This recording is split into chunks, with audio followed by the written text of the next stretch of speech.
கீழடி அகழாய்வில் கிடைத்த மண்டை ஓடுகளை வைத்து 2500 ஆண்டுகளுக்கு முன்பு வாழ்ந்த தமிழர்களின் முகங்கள் தத்ரூபமாக மறுவடிவமைப்பு செய்யப்பட்டுள்ளன. சங்க இலக்கியங்களில் விவரிக்கப்பட்டுள்ள வாழ்க்கை முறை தற்போது கீழடியில் உள்ள கண்டுபிடிப்புகள் மூலம் அறிவியல் பூர்வமாக சரிபார்க்கப்பட்டிருப்பதாக முதலமைச்சர் மு க ஸ்டாலின் பெருமிதம் தெரிவித்துள்ளார்.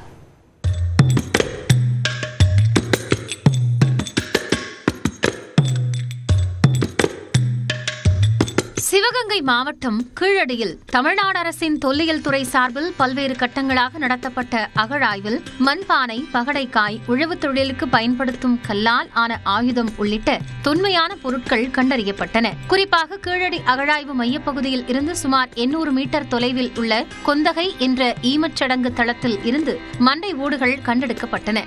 அவை 2500 ஆண்டுகளுக்கு முன்பு வாழ்ந்த மனிதர்களின் எலும்புக்கூடுகளாக இருக்கலாம் என்று நம்பப்படுகிறது. இந்நிலையில் மதுரை காமராஜர் பல்கலைக்கழக ஆராய்ச்சியாளர்கள் அவற்றை பகுப்பாய்வு செய்யும் நோக்கில் 2 மனித மண்டை ஓடுகளின் சிடி ஸ்கேன் மாதிரிகளை இங்கிலாந்தில் உள்ள லிவர்பூல் ஜான் மோஸ் பல்கலைக்கழகத்தின் ஆய்விற்கு அனுப்பி வைத்தனர். அதன் அடிப்படையில் ஆராய்ச்சியாளர்கள் 3D தொழில்நுட்பத்தின் மூலம் 2500 ஆண்டுகளுக்கு முன்பு வாழ்ந்த தமிழர்களின் 2 முகங்களை மறுவடிவமைப்பு செய்துள்ளனர். இதில் முகத்தின் மேல் பகுதியை பண்டைய தமிழரின் முகத்துடன் துல்லியமாக ஒத்துப்போகும் வகையில் வடிவமைத்துள்ளனர். கீழ்த்தாடை போன்ற பகுதிகள் தொழில்நுட்ப உதவியுடன் உருவாக்கப்பட்டுள்ளன. முக வடிவமைப்பில் தற்போதைய தென்னிந்தியர்களின் படங்கள் மற்றும் மருத்துவ தரவுகள் ஆகியவற்றை கொண்டு தோல், கண்கள், முடி போன்றவற்றின் நிறமும் அமைப்பும் வடிவமைக்கப்பட்டுள்ளன. குந்தகையில் கிடைத்த எலும்புக்கூடுகளின் அடிப்படையில் பண்டைய காலத்தில் வாழ்ந்த ஆண்களின் சராசரி உயரம் 5.7 அடியாகவும் பெண்களின் உயரம் 5.2 அடியாகவும் இருந்திருக்கலாம் என்று கணிக்கப்பட்டுள்ளது. 3D முறையில் வடிவமைக்கப்பட்டுள்ள முகங்கள் 80 விழுக்காடு அறிவியல், 20 விழுக்காடு கலைப்பூர்வமாக உருவாக்கப்பட்டுள்ளதாக மதுரை காமராஜர் பல்கலைக்கழகத்தின் மரபணுத்துறை தலைவர் பேராசிரியர் குமரேசன் தெரிவித்துள்ளார். ஈரானிய வேட்டைக்காரர்கள் மற்றும் ஆஸ்ட்ரோ ஆசிய மக்களின் மரபணு தடயங்கள் இந்த 2 மனித முகங்களின் அமைப்பில் காணப்படுவதாகவும் அவர் கூறியுள்ளார். இந்தியாவில் பார்த்தா இன்னைய தேதியில நம்ம மாடர்ன் பீப்புள்ல ஒரு 7 ஆன்செஸ்ட்ரி வரைக்கும் இருக்குது. ஸோ அதில் கீழடியில் என்னெல்லாம் இருக்குங்கிறத பார்க்கறது ஒரு முயற்சி.